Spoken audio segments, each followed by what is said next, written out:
मेरे जेठ 45 साल के हो चुके थे, लेकिन फिर भी वह कुंवारे थे। मुझे और मेरे पति को एक साथ देखकर जेठ हमेशा तड़पते रहती थी। जब भी मेरा पति कहीं बाहर जाता तो मौका पाकर भाई साहब मुझे अपने कमरे में बुला लेते या फिर देर रात तक मेरे कमरे में आ जाते। एक बार भाई साहब ऑफिस से देर रात पर घर आते ही वह अपने कमरे में जाकर कंबल ओढ़कर सो गए। तब उनकी सवेर सेवा करने के लिए मैं उनके कमरे में गई। उस समय उन्होंने मुझे अपने पास बुलाया था। जब भाई साहब ने अपने शरीर पर से कंबल हटाया तो सामने का दृश्य देखकर मैं हैरान रह गई, क्योंकि मेरे कमरे में जाने से पहले ही भैया पूरी तैयारी करके लेटे थे। उनके शरीर पर से कंबल हटते ही मेरी नज़र वहीं ठहर गई। हेलो दोस्तों, स्वागत है आप सभी का हमारी एक और रोमांचक कहानी में। मेरा नाम पूजा है। मेरी शादी को अभी 1 महीना ही हुआ था। उस पूरे 1 महीने में जो भी चीज़ें मैं अपने पति से मांगती थी वह मुझे लाने से पहले कहता था कि भाई साहब से पूछ कर लाता हूँ, भाई साहब से पैसे लेता हूँ। हर चीज़ में मेरे पति बड़े भाई साहब की अनुमति लेता था। आकाश और विकास दोनों भाई थे। विकास छोटा था जबकि आकाश बड़े भाई साहब थे। उन्होंने शादी ही नहीं की थी। अपने पति विकास से मैंने भाई साहब की शादी न करने का कारण पूछा, तब वह बोले, अब तक मुझे भी इसका कारण समझ में नहीं आया है। भाई साहब को शादी करने की इच्छा नहीं थी, इसीलिए माँ ने मेरी शादी करा दी। भाई साहब अब 45 साल के हो चुके थे। धीरे धीरे मुझे समझ में आने लगा था कि मेरे ससुराल की पूरी संपत्ति भाई साहब की ही है। उन्होंने खुद अपनी कंपनी स्थापित की थी। मेरा पति अपने भाई की कंपनी में काम करता था। सीधे शब्दों में तो वह भाई की कंपनी संभालता था। हमारा रहने वाला बंगला भी भैया ने ही बनवाया था। घर में दोनों भाई मिलकर रहते थे।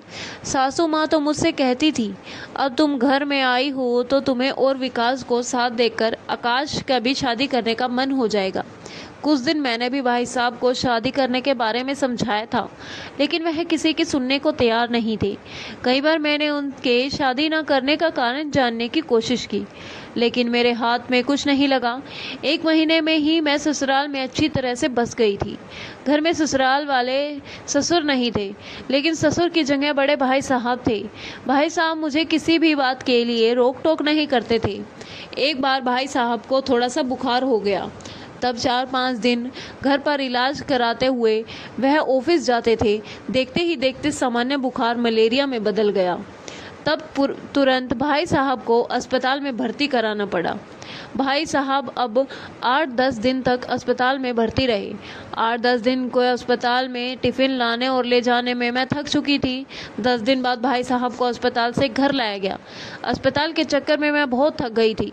घर के काम करने के लिए नौकरानी थी, लेकिन घर वालों को मेरे हाथ का खाना ज़्यादा पसंद था। नौकरानी के हाथ की चाय भी कोई नहीं पीता था। सासू माँ मुझे एक रोटी भी बोलकर नहीं देती थी। उस दिन मैंने सासू माँ से कहा, माँ मेरी बहुत भाग दौड़ हो रही है। घर में कोई विकास के लिए अलग खाना बनाना, अब भैया के लिए दूसरा फीका खाना बनाना पड़ता है, उसमें आपको भी खाना अलग होता है। अब कुछ दिन भैया घर पर ही आराम करेंगे तो उनकी देखभाल आप कर लीजिए। तब सासू माँ बोली, पूजा अभी तुम जवान हो, इतनी जल्दी कैसे थक गई? पहले हमारी जॉइंट फैमिली थी, तुम्हारी उम्र में मैंने कितना काम किया है, इसका तुम्हें अंदाज़ा भी नहीं हो सकता। अब बच्चे बड़े हो गए हैं, इसीलिए परिवार अलग हो गया है। आज की लड़कियां जॉइंट फैमिली में कैसे रहेंगी? अभी से तुम बूढ़ी सास और जेठ से तंग आ गई हो। तुम्हारे काम में मदद करने के लिए घर के नौकरानी है, फिर तुम्हें इतनी थकान क्यों महसूस हो रही है? सिर्फ 2-4 रोटियां तो बनाती हैं, तुम्हें इसमें इतनी परेशानी क्यों हो रही है? जब मैं इस घर में शादी करके आई थी, तब से मैं अपनी सासू माँ को कभी भी रसोई में थोड़ा भी चक्कर लगाते हुए नहीं देखी थी। फिर वह बोली, मैं बहुत थक गई हूँ, मुझे कुछ दिनों के लिए अपनी बहन के यहाँ जाना है। इस पर मैंने कहा, ठीक है सासू माँ, आप एक भी काम को साथ मत लगाइए, आपको जहाँ जाना है जल्दी जाइए। मेरे कड़वे बोल सुनकर वह बोली, इतनी भी जल्दी नहीं है, जब जाऊंगी तो तुम्हें बता दूंगी। पूरे 10 मिनट बाद का भाषण देकर सासू माँ ने आखिरकार सारे काम मेरे ऊपर ही डाल दिए थे। भाई साहब की बीमारी के कारण उनके ऑफिस का बहुत सारा काम विकास को ही संभालना पड़ रहा था, इसीलिए वह रात में देर से ही घर आता था। उस दिन दोपहर में भाई साहब को सूप देने गई थी तो उसके शरीर में बहुत दर्द हो रहा था। वह थोड़ा भी हाथ नहीं उठा पा रहे थे। मैंने उन्हें अपने हाथ से वह सूप पिलाया। सूप पीने के बाद उनका मुंह मैंने अपने साड़ी के पल्लू से साफ किया। जैसे ही मैंने भाई साहब के मुंह के पास से अपनी साड़ी का पल्लू हटाया, वह मुझे एक अलग ही नज़र से देखने लगे। भाई साहब की बीमारी के दौरान दिन भर मैं उनके पास ही बैठी रहती थी, क्योंकि कभी भी उन्हें किसी भी चीज़ की ज़रूरत पड़ सकती थी। मैं उन्हें अपने हाथ से ही खाना भी खिलाती थी। भाई साहब ने अपनी तबीयत ठीक न होने के कारण पूरे हफ्ते भर की छुट्टी ले ली थी। उस हफ्ते के 3 दिन बीत चुके थे। पिछले 3 दिनों में मैंने भाई साहब की बहुत देखभाल की थी। मेरी वह देखभाल देखकर भाई साहब मुझसे इतने प्रभावित हो गए कि 3 दिनों में ही उन्होंने कहा, पूजा तुम्हें क्या चाहिए बताओ, जो भी तुम्हें चाहिए होगा मैं तुम्हें दिला दूंगा। मैंने कहा, भैया पिछले हफ्ते मैंने एक नया सोने का नेकलेस देखा था। वह लेटेस्ट डिज़ाइन था जिसे लेने की मेरी बहुत इच्छा थी, लेकिन विकास ने पैसे की कमी के ना वजह से नेकलेस लेने से मना कर दिया। तब मैंने भैया के सामने मायूस होकर बोल ही रही थी। अब मौका मिला था तो मैं उसने छोड़ने वाली नहीं थी। तब भाई साहब ने कहा, पूजा तुम्हें नेकलेस पसंद आया था, इस बारे में तुम्हें मुझसे एक शब्द तो कहना चाहिए था ना। मैंने उसी समय उन्हें वह नेकलेस खरीद कर देते। फिर उन्होंने मुझे तुरंत अपना कार्ड दे दिया और शाम को जाकर मैंने वह नेकलेस खरीद लिया। वह नेकलेस मेरे हाथ में आते ही मैं बहुत ही खुश हो गई थी। धीरे धीरे नज़रों ही नज़रों में हम दोनों एक दूसरे के करीब आने लगे थे।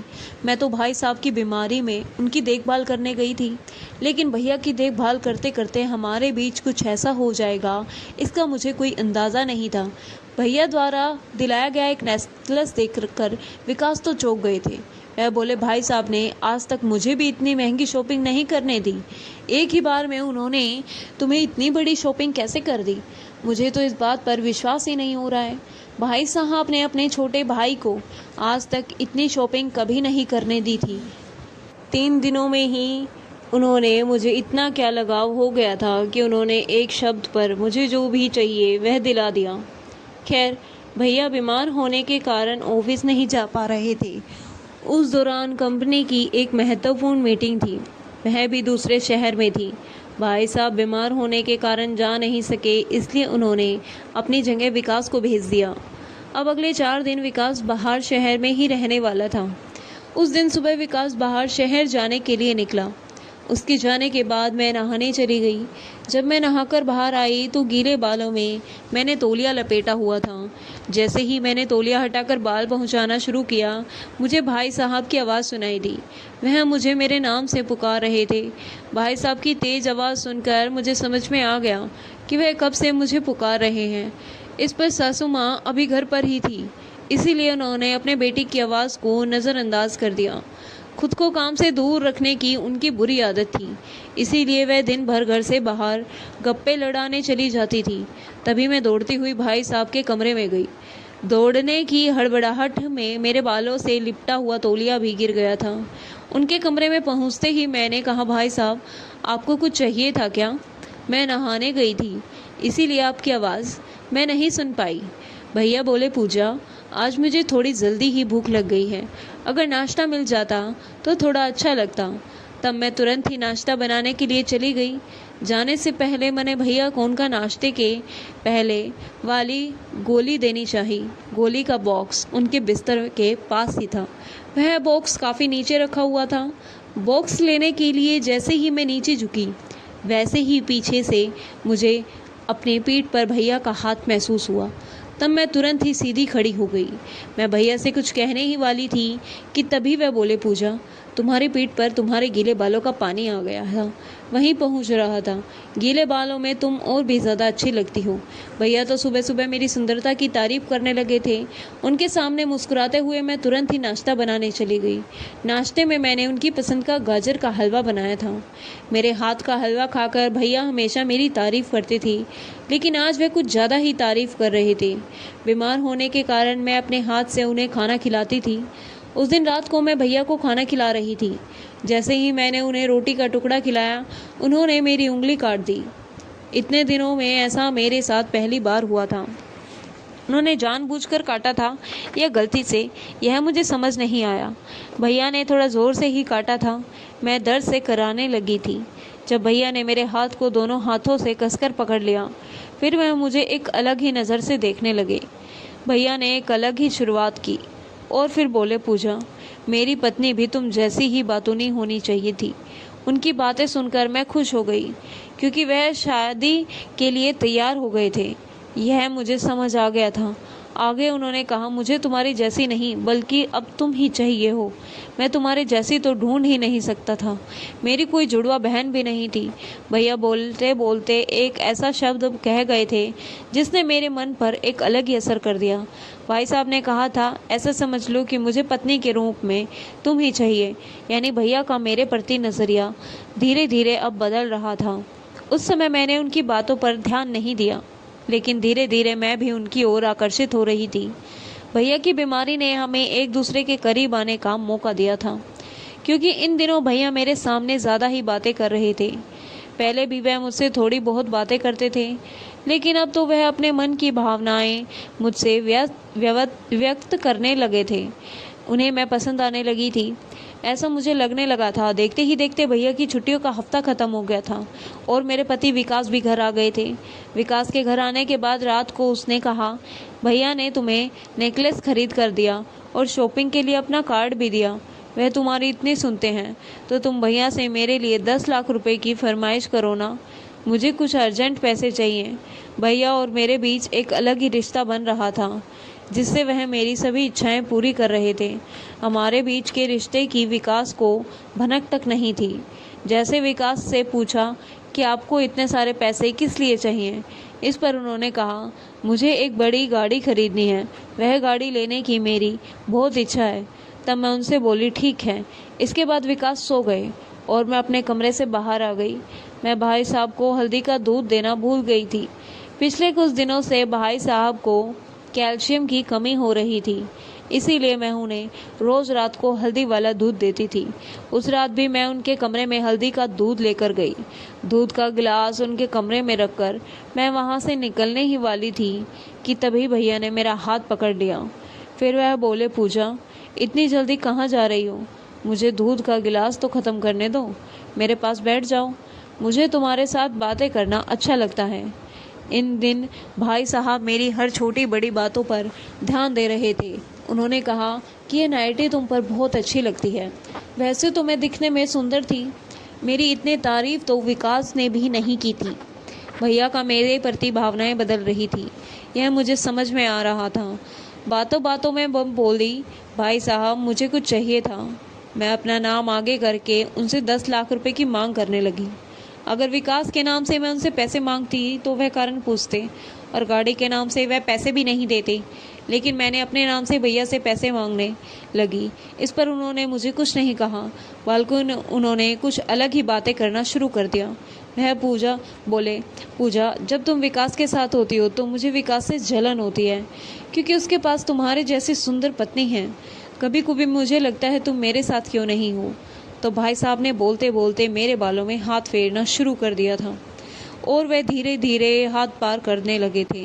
हमारे बीच कुछ होने वाले ही था कि तभी भैया अचानक मुझसे दूर हो गए। मैंने उन्हें एक बार भी मना नहीं किया था, यानी उन सब में कहीं ना कहीं मेरी भी सहमति थी। अब भाई साहब मुझसे दूर हो गए थे। फिर उन्होंने मुझे वहाँ से जाने के लिए कहा। कुछ समय पहले वह मुझसे करीब होने की कोशिश कर रहे थे। अचानक ऐसा क्या हुआ, यह मुझे समझ नहीं आया। उस रात के बाद पूरे 3 दिन तक भैया ने मुझसे बात तक नहीं की। उन्होंने चुपचाप में हाथ में 1 लाख का चेक दे दिया था। वह चेक मैंने विकास को दिया। विकास ने कहा, भैया रे इतने मेहरबान कैसे हो गए, यह तो मुझे समझ नहीं आ रहा। वह तो मुझे हज का भी हिसाब पूछते हैं और तुम्हें एक ही बार में इतने बेरकम दे दिए। भैया और मेरे बीच किस प्रकार का रिश्ता बन रहा था, इसकी विकास को ज़रा भी खबर नहीं थी। मैंने उसकी बात पर सिर्फ सर हिलाया। अगले 4 दिन बाद से ही सुबह से सासू माँ के उनकी बहन के घर जाने की तैयारी शुरू हो गई थी। उन्होंने सुबह सुबह मुझसे 1 किलो लड्डू और भी बहुत सारी मिठाई मंगवाई थी।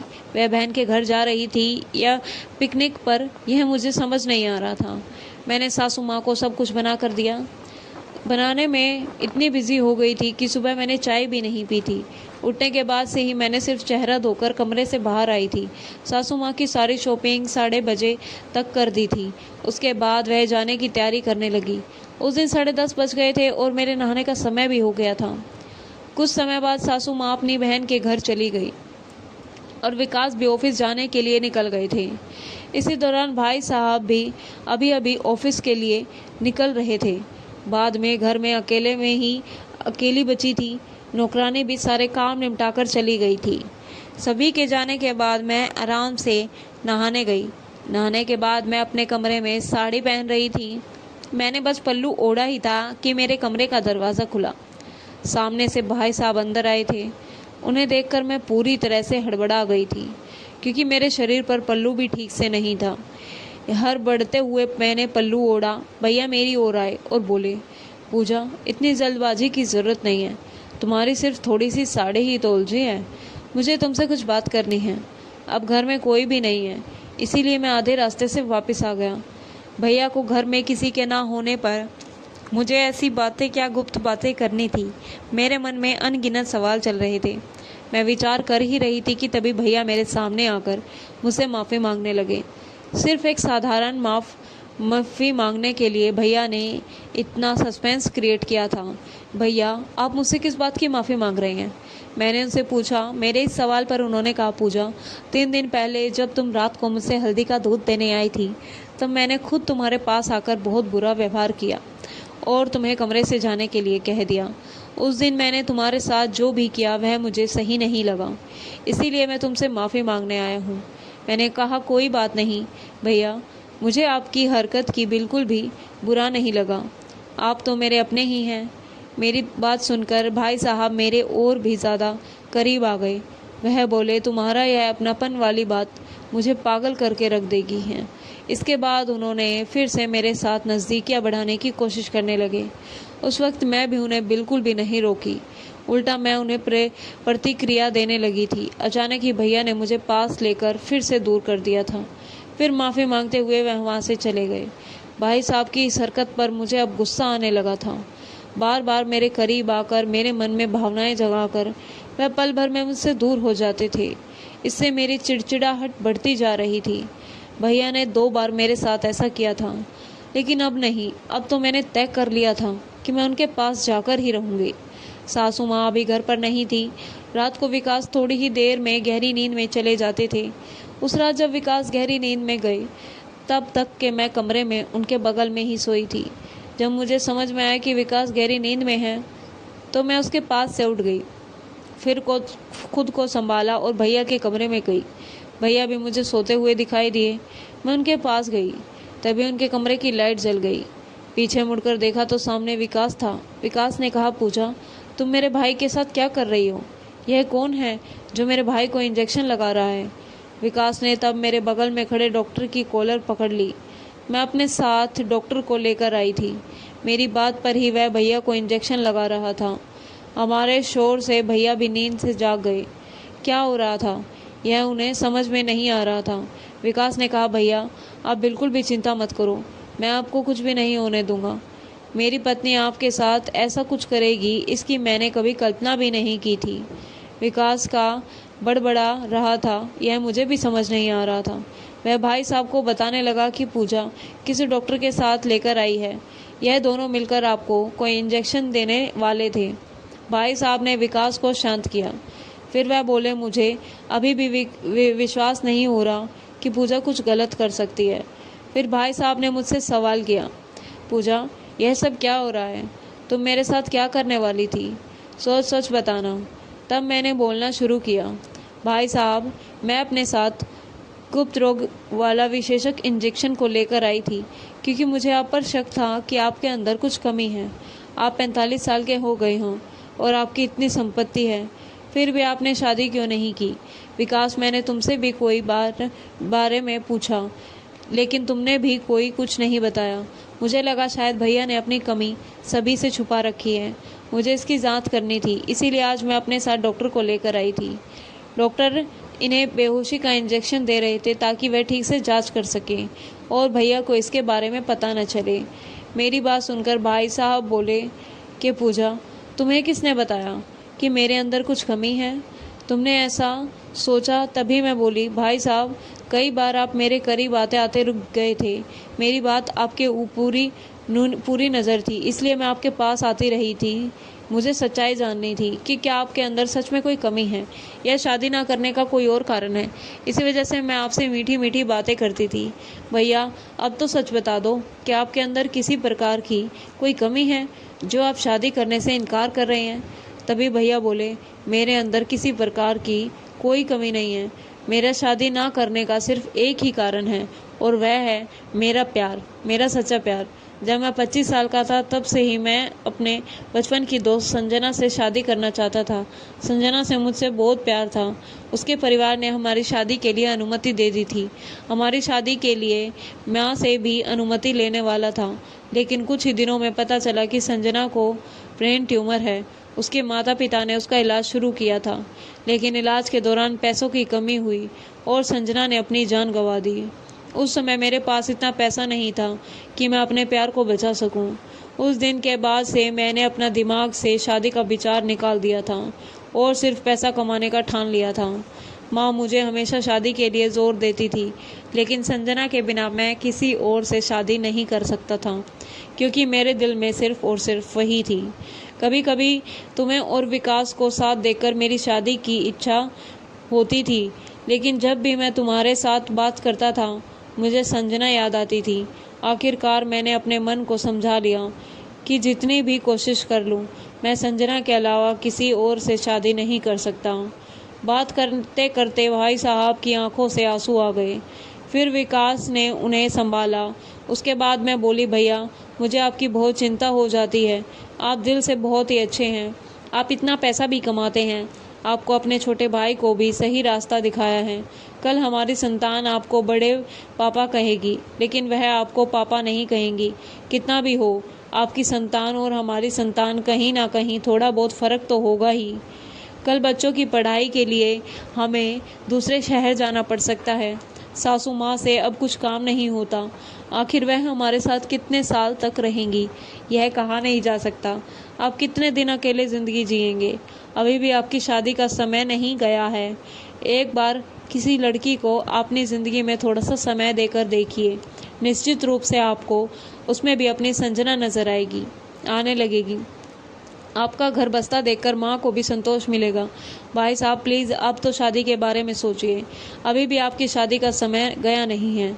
इतने दिनों से आप शादी करें, इसी वजह से मैं यह सब कोशिश कर रही थी। मेरी बात ख़त्म होते ही विकास ने मुझसे और भैया से माफ़ी मांगनी शुरू कर दी। वह बोले, पूजा, मुझे माफ़ कर दो, मैंने तुम्हें गलत समझा। मेरा बड़ा भाई तो जो मुझे पैसे का हिसाब लेता था, तुम्हें एक शब्द पर सब कुछ कैसे दे रहा था, यह मुझे समझ में नहीं आ रहा था। भाई साहब ने 10 लाख रुपए का चेक भी तुम्हें दे दिया। मुझे कोई समझ नहीं, मुझे गाड़ी नहीं लेनी थी। मैं तो तुम्हारी परीक्षा ले रहा था कि भाई साहब तुम्हें इतनी बड़ी रकम देते हैं या नहीं। जब तुम्हें यह 10 लाख का चेक मेरे हाथ में रखा तो मुझे समझ में आया कि तुम्हारे और भैया के बीच ज़रूर कुछ गलत संबंध है। मुझे माफ़ कर दो कि मैंने तुम दोनों पर शक किया। घर में दूसरा कुंवारा भाई होने पर ऐसी गलतफहमी तो होगी ही। मैंने और भाई साहब ने विकास को माफ़ कर दिया।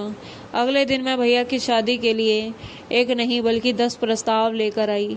उनमें से एक लड़की को भैया ने पसंद कर लिया, लेकिन उन्होंने शर्त रखी कि वह 1 महीने तक उस लड़की को जानना चाहेंगे और उसके बाद ही वह शादी का फैसला करेंगे। उनकी शर्त को हमने मान लिया। 1 महीने बाद उन्होंने शादी के लिए मंजूरी दे दी। उनका घर बस्ता देखकर सबसे ज़्यादा खुशी मेरी सासू माँ को हुई थी।